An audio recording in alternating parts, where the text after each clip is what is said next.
পরিবর্তনীয় যেমন ছিলেন উনি, ওনার ট্রিটমেন্ট চলছে। আপনারা জানেন ইতিমধ্যে চায়না থেকে একটা চিকিৎসক টিম আসছেন, বিশেষজ্ঞ। তারা এখন দেখবেন এবং আগামীকালকে আরেকটা টিম আসবেন এবং ডাক্তাররা, এটা আসলে ডাক্তাররাই বলতে পারবেন যে কী অবস্থা। আমরা দোয়া করছি, আমরা দেশবাসীর কাছে দোয়া চাইছি এবং আপনাদের মাধ্যমে সবাইকে এই কথাটাই বলছি, আমরা আমাদের নেত্রীকে সুস্থ অবস্থায় আবার ফিরে পেতে চাই। আমরা আগের মতো কাজ করতে চাই ওনার সাথে, এটাই আমরা বলতে চাই এবং আমরা আশাবাদী ইনশাল্লাহ।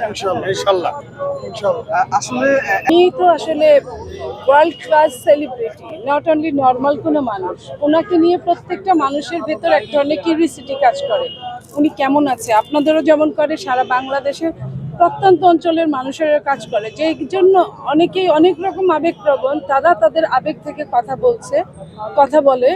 আমরা বলতে চাই আমরা অনেকটাই নির্ভরশীল উপরে আল্লাহ, তারপরে নিচে ডাক্তারদের উপর।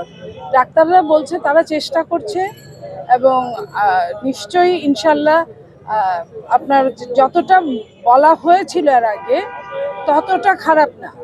যে কথাগুলো বলা হয়েছিল ডাক্তারি ভাষার কথাগুলো যখন সাধারণ মানুষের মুখের ভাষা হয়ে যায় তখন কিন্তু চেঞ্জ হয়ে যায়। লাইক আপনার ভেন্টিলেটর থেকে ভেন্টিলেশন, দুইটার মধ্যে কিন্তু অনেক পার্থক্য, বাট আমরা এটা বুঝি না, সাধারণ মানুষ আমরা, ডাক্তারি বিদ্যাটা আমাদের নাই। সেই জন্য আমরা মনে করি ওনার সাথে আছেন ওনার আমাদের বিএনপির স্থায়ী কমিটির সদস্য ডাক্তার জাহিদ সাহেব।